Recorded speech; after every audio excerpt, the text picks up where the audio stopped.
بسم اللہ الرحمن الرحیم۔ آج جو ہمارا دوسرا دن ہے، اس میں ہم حقوق الرسول، ناموس رسالت اور آپ صلی اللہ علیہ وسلم کو اگر ہم رول ماڈل کرنا چاہتے ہیں تو ہمیں اپنے مسائل کا حل جو ہے وہ سیرت رسول سے کیسے مل سکتا ہے۔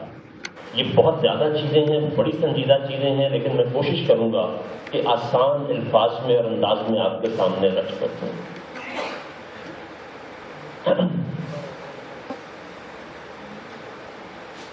ایک سوال میں آپ سے کرتا ہوں، کوئی شخص جو آپ سے کم تر حیثیت کا مالک ہے، کوئی شخص جو آپ سے کم تر حیثیت کا مالک ہے، وہ اگر آپ کی تعریف کرے تو آپ کو کیسا لگے گا؟ سچ یہی ہے کہ اچھا لگے گا، اور اگر برابر کا شخص آپ کی تعریف کرے تو کیسا لگے گا؟ زیادہ اچھا۔ اور اگر آپ کی حیثیت سے بڑا آپ کی تعریف کرے، وہ آپ کا افسر بھی ہو سکتا ہے، استاد بھی ہو سکتا ہے، اور ماں باپ بھی ہو سکتے ہیں، بڑا بھائی بھی ہو سکتا ہے، وہ تعریف کرے تو کیسا لگے گا؟ بہت اچھا۔ اگر آپ کے خاندان کا سربراہ، آپ کے ادارے کا سربراہ، آپ کے ملک کا سربراہ، یعنی جو سب سے بڑا رشتہ ہے، سب سے بڑا افسر ہے، وہ بلا کے تعریف کرے تو کیسا لگے گا؟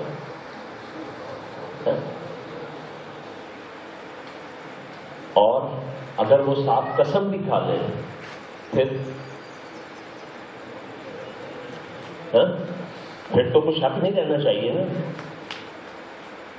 اگر ہم دنیا میں کسی کی تعریف سے خوش ہوتے ہیں اور وہ صاف قسم بھی کھا لیتا ہے تو ہم پھولے نہیں سماتے، سمجھ نہیں آتی کہ وہ پاؤں کہاں رکھیں۔ ہمارا بنانے والا ہماری متعلق 4 دفعہ قسم کھاتا ہے۔ کتنی دفعہ؟ 4 قسمیں کھا کے بھی نہیں رکتا، مارکیٹ چلے کوئی بات نہیں، 4 دفعہ قسم کھا کے بھی نہیں رکتا۔ اس کے بعد لقد خلقنا الانسان فی احسن تقویم کہ 4 دفعہ قسم کھاتا ہے، و3 بول دیں۔ یہ لا اور قد جو ہیں یہ حروف تاکید ہیں، یہ جہاں کہیں جس آیت سے پہلے آئیں یا آیت کے دوران آئیں، اگلی جو بات کہی جا رہی ہو اس کا مطلب ہوتا ہے یقیناً یقیناً۔ 4 قسمیں کھانے کے بعد پھر اللہ کہتا ہے میں نے یقیناً یقیناً انسان کو بہترین تقویم پر پیدا کیا ہے۔ یہ انسان کی کتنی بڑی بدقسمتی ہے کہ وہ اسفل سافلین کے درجے پہ چلا جاتا ہے۔ اللہ ہمیں کتنا نواز رہا ہے، کتنا انعام دے رہا ہے، ہمارا بنانے والا ہماری تعریف کر رہا ہے، اور ہم اسفل سافلین کے درجے پہ کب جاتے ہیں؟ جب ہم اس کی حکم مندی کرتے ہیں، اور مسلسل کرتے چلے جا رہے ہیں۔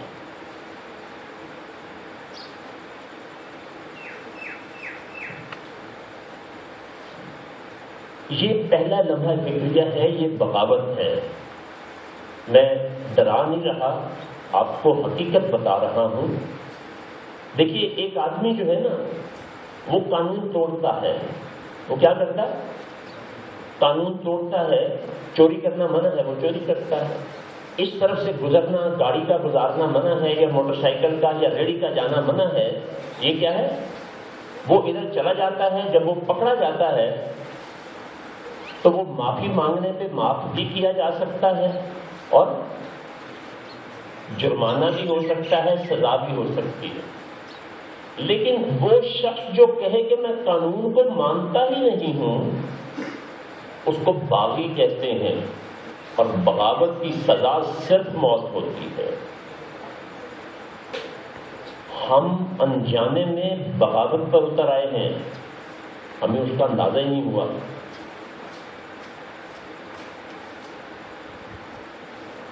قرآن نے کتنے دعوے کیے ہیں، ہم کس بات پہ پورا اتر رہے ہیں؟ کسی بات کی پرواہ نہیں کر رہے ہیں۔ دیکھیے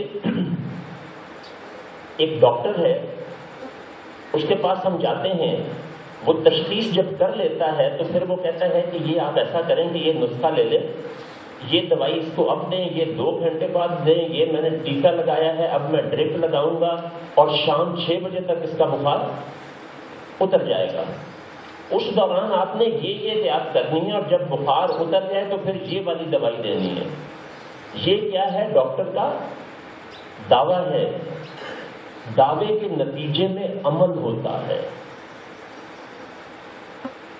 پھر اس کی صداقت پتہ چلتی ہے کہ اس کا دعویٰ سچا ہے یا جھوٹا ہے۔ اب شام کو بالکل آپ جب ویسے کرتے ہیں، بخار اتر جاتا ہے، تو ہم کہتے ہیں ڈاکٹر کا دعویٰ ٹھیک تھا۔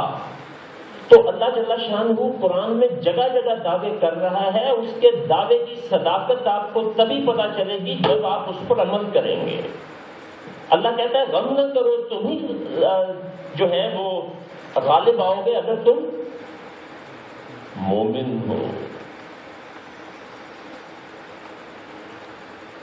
تو ہم مومن ہوں گے تو غالب آئیں گے۔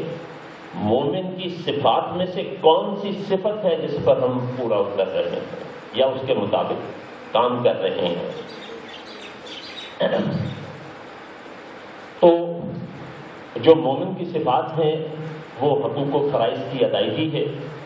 اس میں ایک بڑی خاص بات، چونکہ حقوق الرسول جو ہے وہ پہلا موضوع ہے آج کا، جس پر میں بات کرنے سے پہلے کہوں گا کہ ہم نے حقوق اللہ اور حقوق العباد، یہ 2 ہی قسمیں ہیں نا، اور 50% خود کو چھوٹ کیا کہہ کے دے دی ہے کہ حقوق اللہ تو اللہ،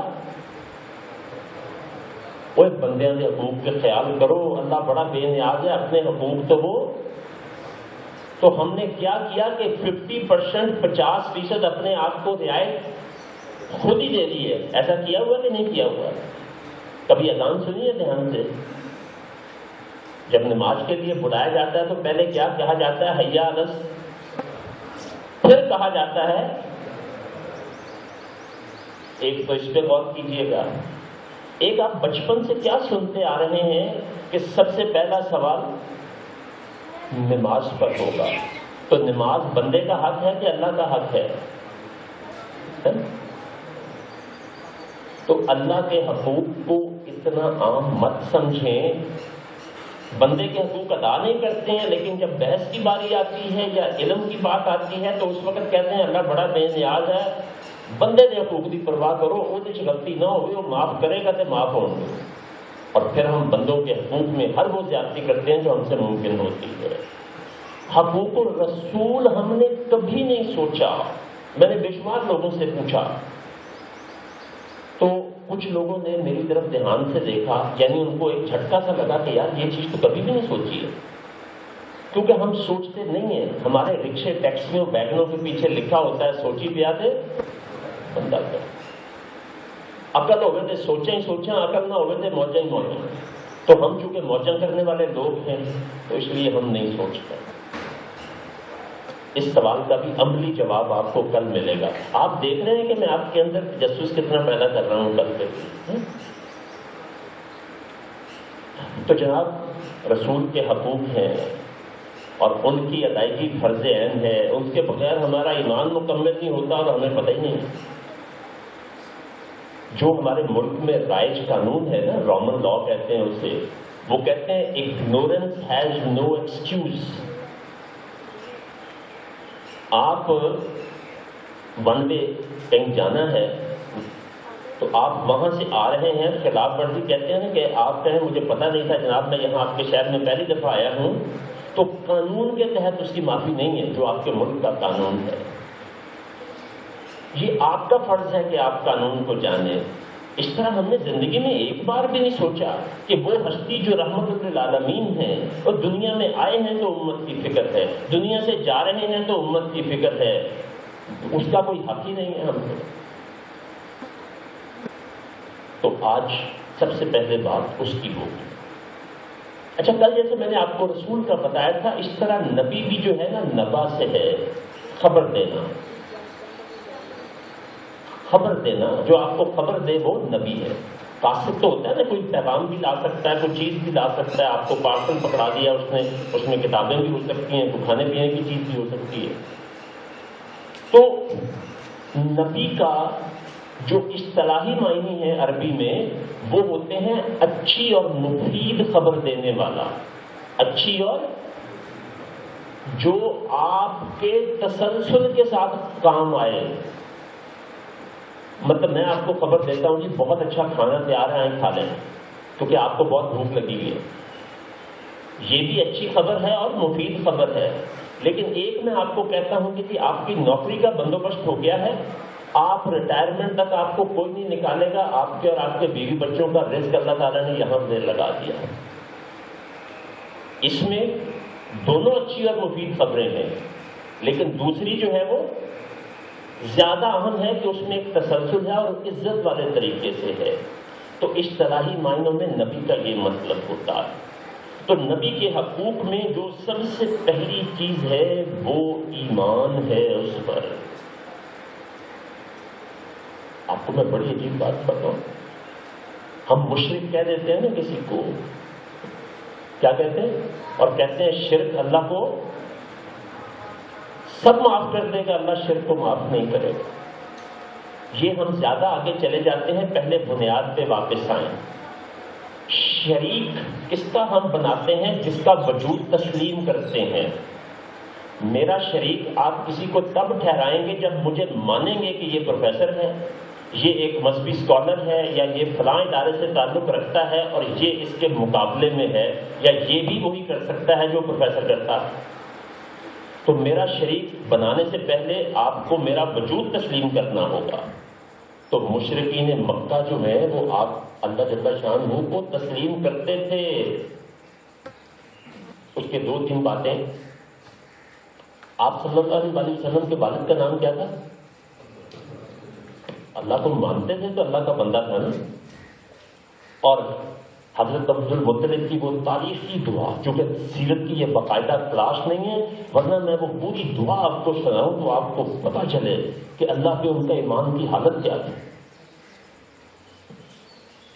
آپ کے دادا کی ایمان پہ حالت کیا تھی، وہ دعا سنیں تو آپ کا ایمان تازہ ہو جاتا ہے. ہم نے تو صرف اتنا ہی پڑھا ہے نا کہ وہ انہوں نے یہ کہا کہ تم میری بکریاں مجھے دے دو، میرا سامان مجھے دے دو، وہ گھر والا خود ہی اپنی حفاظت کر لے گا. اس سے بھی یہ کافی ہے سمجھنے کے لیے کہ اللہ پہ ان کے ایمان کی حالت کیا تھی. جس وقت مشرکین مکہ کسی مصیبت میں پھنس جاتے تھے، جس میں اکرمہ بن ابو جہل جو ہے ان کا بھی واقعہ ہے کہ سمندر میں بری طرح سے جب پھنس گئے تو انہوں نے اللہ کو پکارا. یہ الگ بات ہے کہ بعد میں وہ جیسے ہم پہ مصیبت آتی ہے کہ ہم نفل تسبیحیں صدقہ خیرات حتیٰ کہ اپنا حلیہ تک بدل لیتے ہیں. ٹوپی پگڑی چادر مسجد میں بیٹھنا اللہ اللہ کرنا، یہ سب کچھ جیسی مصیبت ڈلتی کیا ہوتا ہے؟ صبح مقدمے کا فیصلہ ہونا ہے یا رزلٹ آنا ہے تو کیا ہو رہا ہوتا ہے؟ تو مشرکین بھی ایمان رکھتے تھے. تو پھر کیا چیز تھی جو فرق کر رہی تھی؟ وہ آپ صلی اللہ علیہ وسلم کو نہیں مانتے تھے. صلح کے موقع پہ کیا ہوا تھا؟ وہ سہیل بن عمر کتنا ذہین آدمی تھا کہ وہ جب معاہدہ لکھا گیا تو اس میں کیا تھا؟ محمد اس نے کہا کہ ہمارا اور آپ کا جھگڑا اتنا ہی تو ہے کہ ہم آپ کو رسول نہیں مانتے ہیں. جب میں نے معاہدے پر یہ سائن کر دیے تو اس کا مطلب ہوگا ہم نے آپ کو رسول مان لیا. جب رسول مان لیا تو جھگڑا ہی ختم ہو گیا. آپ نے کیا کہا کہ میں اللہ کا رسول بنا کر بھیجا گیا ہوں اور یہ اللہ کا پیغام ہے جو تمہیں دے رہا ہوں، یہ اللہ کا حکم ہے، ایسے کرو ایسے نہ کرو. وہ کہتے تھے باتیں تمہاری ساری ٹھیک ہے لیکن یہ بات ٹھیک نہیں ہے کہ تم ہمیں تسلیم کر لیں. وہ لا الہ الا اللہ تو کہتے تھے کسی نہ کسی شکل میں جب مصیبت میں آ جاتے تھے، لیکن جو نہیں کہتے تھے وہ محمد رسول اللہ. تو اس لیے سب سے پہلا حق کیا ہے کہ آپ پر ایمان لایا جائے. اور پھر آپ نے وہ حدیث بھی سنی اور واقعات بھی ہیں کہ آپ کا ایمان مکمل نہیں ہوتا. کہ جب تک آپ صلی اللہ علیہ وسلم جو ہیں وہ آپ کو محبوب نہ ہو جائیں تو کوئی چیز محبوب تب ہوگی نا پہلے آپ اسے مانیں گے کہ یہ ایک وجود ہے. جیسے میں نے ابھی آپ کو شرک کے حوالے سے کہ میرے مقابلے میں اگر آپ کسی کو لائیں گے تو پہلے آپ میرا وجود تسلیم کریں گے, میری طاقت کو, میری حیثیت کو تسلیم کریں گے, پھر ہی میرے مقابلے میں کوئی چیز لائیں گے. اگر آپ کے سامنے میری حیثیت ہی کوئی نہیں ہے تو پھر آپ میرا شریک کیوں لائیں گے؟ جب آپ مجھے مانتے ہی نہیں ہیں تو وہ برابری نہیں ہوگی. دوسری جو ہے وہ محبت رسول. یہ میرا سب سے بڑا ہاٹ ایشو ہے جو میں طنز سے نہیں انتہائی دکھ سے بیان کرتا ہوں کہ ہم مومن, ہم مسلمان یہ کہتے ہیں کہ جی وہ یا رسول اللہ میں تیرے صدقے جاواں باری جاواں پر تیرے امنا دے نیڑے کبھی نہ جاؤں. ہمارے عمل سے محبت رسول نظر نہیں آتی. وہ میں نے کل مثال دی تھی نا بچے والی کہ بچہ باپ سے, باپ پانی مانگتا ہے اور بچہ کیا کہتا ہے, اب بڑی خوشی سے میں نے چمڑے بڑے لگتے تھوڑے ورگا تو ہے ہی کوئی نہیں. آپ آج کل لکھے جانے والی نعتیں اور پڑھے جانے والی نعتیں اور ان میں جو انداز آ گیا ہوا ہے گانے کا, پھر وہ فلمی گیتوں کے اس پر, تو ذرا دیکھ لیں کہ یہ محبت کا لیول کیا ہے. اور صحابہ کے بارے میں آپ صلی اللہ علیہ وسلم فرماتے ہیں کہ میرے صحابی کس کی مانند ہے. اس میں پھر تشخیص ختم ہو گئی کہ امیر کون ہے, غریب کون ہے, اعلیٰ نسل کون ہے اور غلام کون ہے, ختم ہو گئی نا. 2-3 واقعات سنیں. حضرت ابو بکر صدیق رضی اللہ تعالیٰ عنہ کے بارے میں آپ نے کیا فرمایا کہ میں نے سب کا حق دے دیا, لیکن ایک ایسا واقعہ آپ کو سناتا ہوں کہ اس کی کروڑویں حصے کی اربویں حصے کا بھی حق ادا کر دیں تو آپ سمجھیں کہ آپ نے محمد رسول اللہ صلی اللہ علیہ وسلم کی محبت کا حق ادا کر دیا.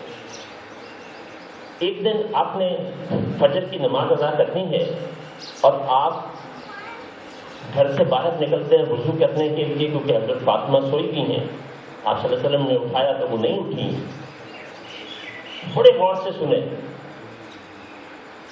تو آپ صلی اللہ علیہ وسلم باہر کے وہ کنویں کا پانی جو ہوتا ہے ذرا کیا ہوتا ہے, گرم ہوتا ہے, تو میں کنویں پہ جا کے وضو کر آتا ہوں تو گھر کے بالکل قریب آپ کو ایک سایہ نظر آتا ہے تو آپ قریب جا کے دیکھتے ہیں تو وہ جناب سیدنا حضرت ابو بکر صدیق رضی اللہ تعالیٰ عنہ. آپ یہاں کیا کر رہے ہیں اور یہ آپ کے ہاتھ میں کیا ہے؟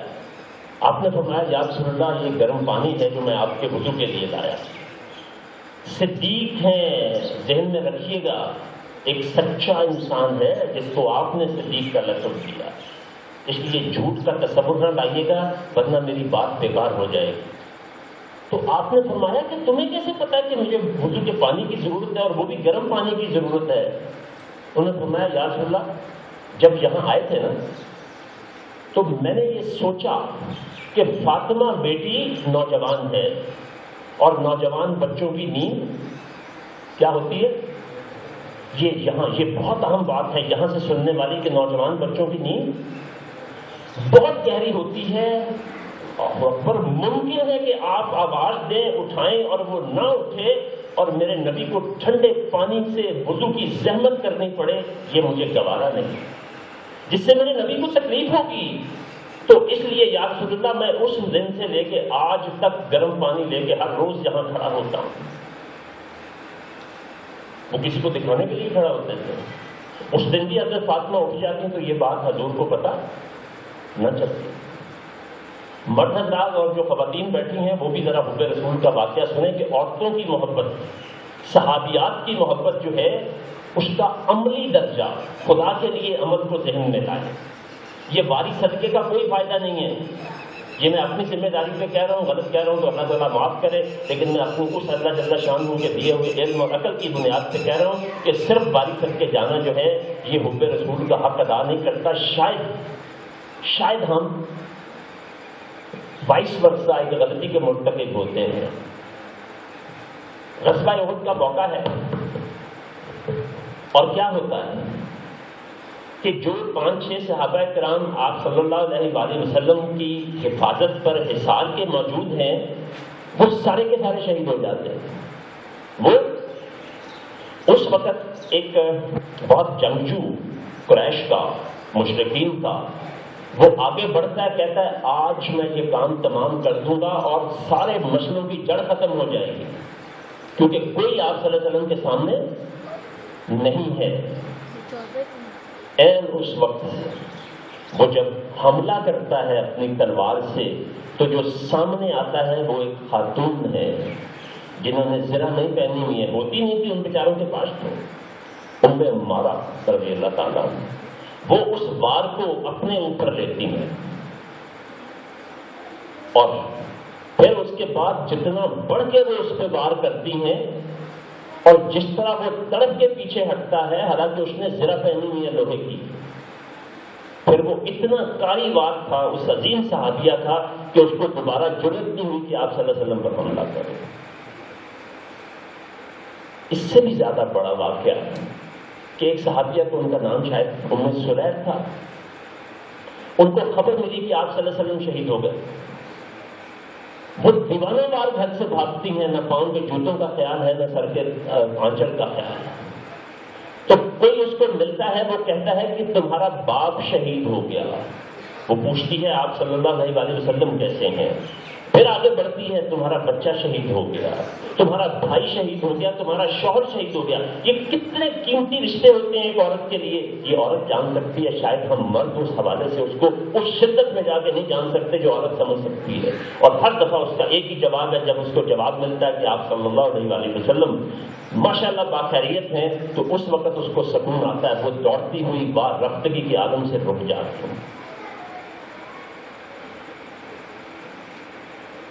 پھر حضرت ابوبکر، حضرت عمر صدیق، اپنا حضرت عمر فاروق رضی اللہ تعالیٰ عنہ جیسی ہستی، شیطان جن سے براہ راست ڈرتا ہے، جو مراد رسول ہیں، جن کے بارے میں آپ نے فرمایا کہ میرے بعد اگر کوئی نبی ہوتا تو عمر ہوتا، وہ عمر جو شجاعت کا پیکر ہے، جس کے حوصلے اور ہمت کی دنیا داد دیتی ہے۔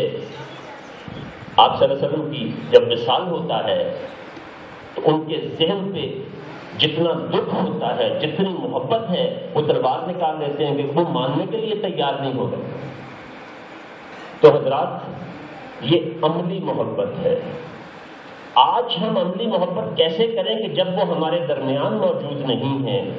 تو میں آپ کو ایک چھوٹا سا واقعہ بتاتا ہوں۔